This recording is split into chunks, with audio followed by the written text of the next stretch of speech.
Hello everyone, आज हम करेंगे क्लास 4 की वर्कशीट, मैथ्स की वर्कशीट, और ये है चैप्टर नंबर 5 फैक्टर्स। फर्स्ट है हमारी worksheet, use multiplication to find the factors of. आपको मल्टीप्लिकेशन का मेथड यूज़ करके फैक्टर्स निकालने हैं। तो यहाँ पर जो फर्स्ट वर्ड दे रखा है वो है 20। तो 20 किसके टेबल में आता है? 5 4 जो 20 होता है, 2 10 जो 20 होता है, और 4 5 जो 20 होता है। तो फैक्टर्स क्या क्या हो गए?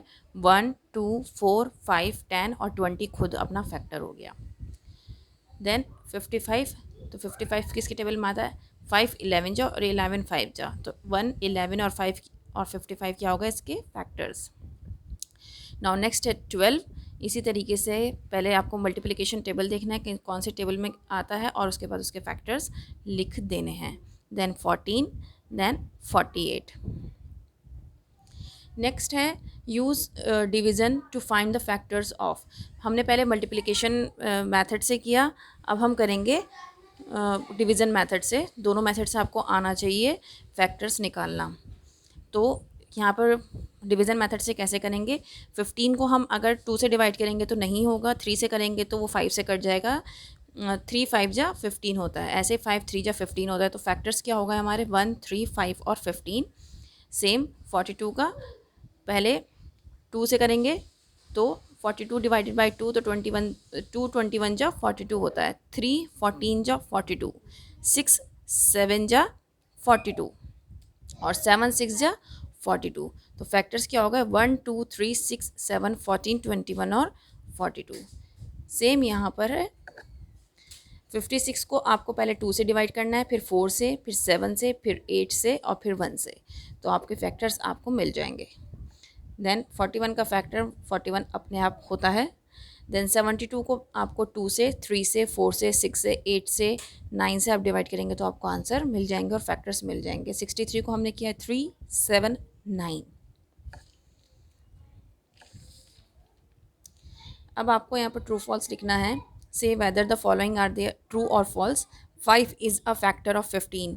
फैक्टर कब होता है? सबसे पहले तो आपको ये पता होना चाहिए जब वो कम्प्लीटली कट रहा है नंबर। जैसे यहाँ पर कहा गया है 5 इज़ अ फैक्टर ऑफ 15। अगर 15 5 से कम्प्लीटली कट रहा है तो वो उसका फैक्टर है, अदरवाइज़ 5 फैक्टर नहीं है। तो 5 के टेबल में 15 आता है, 5 3 15, तो वो कम्प्लीटली कट रहा है, इसलिए 5 फैक्टर हुआ 15 का, तो ये ट्रू है। 0 इज़ अ फैक्टर ऑफ 4। हमेशा याद रखिएगा 0 कभी भी किसी का भी फैक्टर नहीं हो सकता। 1 हमेशा फैक्टर रहेगा, क्योंकि 1 के टेबल में आप देखते हो 14 बन जा आपको 14 नंबर मिलेगा, लेकिन अगर 14 0 जा करोगे तो 14 0 जो आपको 0 मिलेगा, वो नंबर एज इट इज़ नहीं मिलेगा। तो 0 कभी भी फैक्टर नहीं होता है किसी भी नंबर का, लेकिन 1 हमेशा हर एक नंबर का फैक्टर होता है। Then 6 is a factor of 9। 6 factor है 9 का। देखते हैं 6 के टेबल में 9 आता है क्या? 6 1 जा 6, 6 2 जा 12, तो फैक्टर तो नहीं है 6, तो ये हो गया false. 1 is a factor of every number, मैंने अभी बताया, तो ये बिल्कुल सही बात है। Every number is a factor of itself, ये भी बिल्कुल सही है। जो नंबर खुद है, जैसे यहाँ पर 15 दिया गया था, ठीक है, तो 15 क्या है? ये अपने आप में फैक्टर है। क्यों? 15 अपने टेबल से ज़रूर कटेगा, ठीक है, और 15 1 जा 15 होगा, तो 1 क्या है? फैक्टर रहेगा इसका, ठीक है। Every number has only 2 factors. हर एक नंबर के क्या हमेशा 2 ही फैक्टर होंगे? नहीं, हर एक नंबर के अलग अलग फैक्टर्स हो सकते हैं। जैसे आप यहीं पर एग्जांपल ले लीजिए, 5 3 जा 15 होता है, तो इसके 4 फैक्टर हो गए, 1 3 5 और 15, ठीक है, क्योंकि हमने ये पढ़ा है कि 15 जो अपना नंबर होता है जिसको हमें काटना है, वो अपना खुद का फैक्टर होता है। तो ये बात गलत है कि हर एक नंबर के 2 फैक्टर होते हैं, तो ये बात गलत है। नाउ नेक्स्ट क्वेश्चन है, a book shop helper has to keep 36 books in equal piles. What are the different piles of equal number of books that he can make. एक बुक शॉप हेल्पर है जो कि 36 books को एक जगह piles करना चाहता है, इक्वल उसमें रखना चाहता है, अलग अलग शेल्फ में रखना चाहता है। तो वो किस तरीके से रखेगा? तो हमें क्या करना है? 36 का फैक्टर निकालना है। अब हमने फैक्टर 2 तरीके से सीखा है, तो मैंने यहाँ पे दोनों तरीके से फैक्टर निकाल कर दिखाया है, डिवीज़न मेथड से भी और मल्टीप्लिकेशन मेथड से भी, ठीक है। 6 6 जा 36 होता है, 4 9 जा 36 होता है, 12 3 जा 36 होता है, 18 2 जा 36 होता है। तो ये जो है उसके सारे फैक्टर्स आप यहाँ पर लिखे हुए देख सकते हैं। देन यहाँ पर आता है डिवीज़न मेथड। डिवीज़न मेथड से भी ये आप देख सकते हैं 36 को हम डिवाइड करेंगे 2 से तो कैसे होगा, 36 को डिवाइड करेंगे 3 से, देन 36 को डिवाइड करेंगे 4 से तो 9 से कट होगा, 36 को 6 से डिवाइड करेंगे तो 6 6 या 36 आता है, दैन 36 को अगर डिवाइड करेंगे 9 से तो 9 4 या 36 आता है। तो ये हमारे फैक्टर्स यहाँ आप लिखे हुए देख सकते हैं। तो आप बच्चे से कोई भी मेथड यूज़ करवा सकते हैं, बच्चे को दोनों मेथड आने चाहिए। देन तो हमारा आंसर क्या हुआ, so books in piles of 1 2 3 4 6 12 18 36 each. ठीक है, नेक्स्ट क्वेश्चन है, the PT teacher is making his class of 40 children stand in rows, what are the different numbers of rows he can make such that each row has the same number of children. तो एक PT teacher है जो कि 40 children की class को एक रो में खड़ा करना चाहती है, तो वो डिफरेंट नंबर्स रोज़ कितने बनाए कि उसमें हर एक रो में इक्वल बच्चे हों।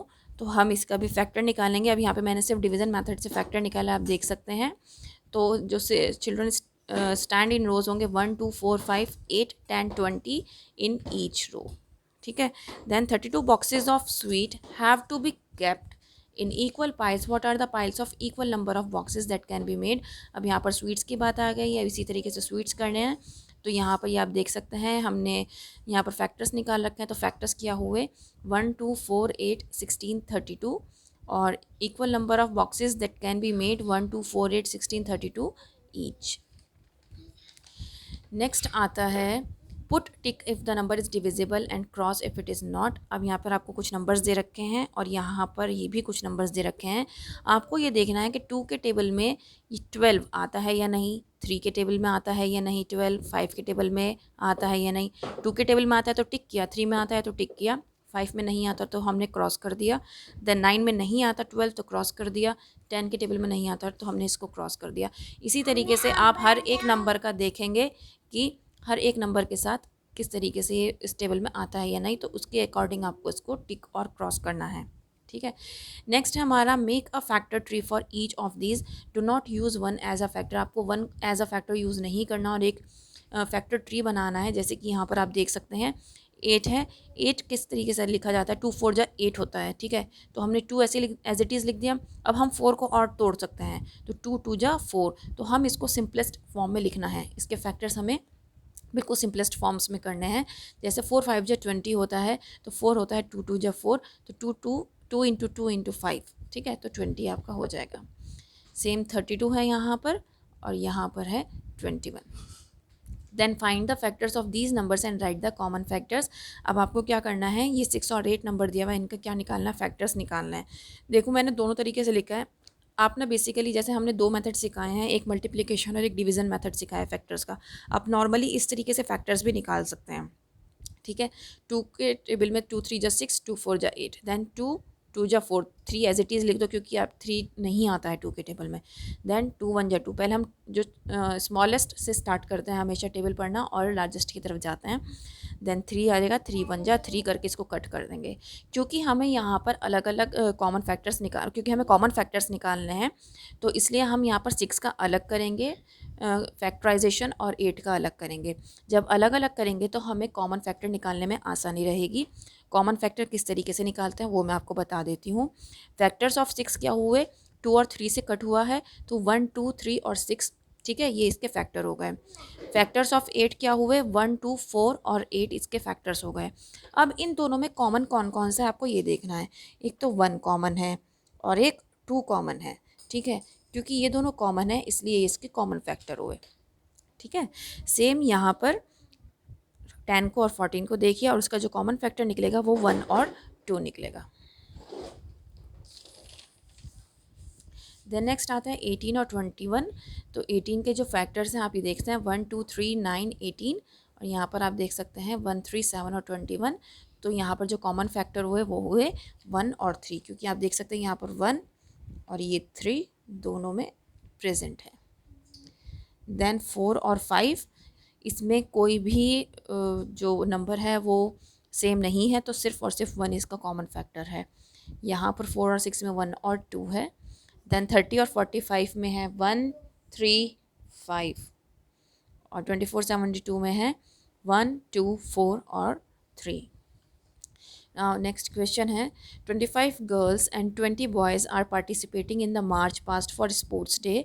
How many kinds of equal rows can they make so that each row still has only girls and only boys. अब आपको दो रोज़ बनानी है, एक गर्ल्स की एक बॉयज़ की. तो किस तरीके से कितनी रो में कितने बच्चे होने चाहिए वो इसके अकॉर्डिंग आपको देखना है. 25 गर्ल्स हैं और 20 बॉयज़ हैं. तो हमने गर्ल्स की रो के लिए अलग से गर्ल्स का फैक्टर किया और बॉयज़ के लिए बॉयज़ का नंबर का फैक्टर किया.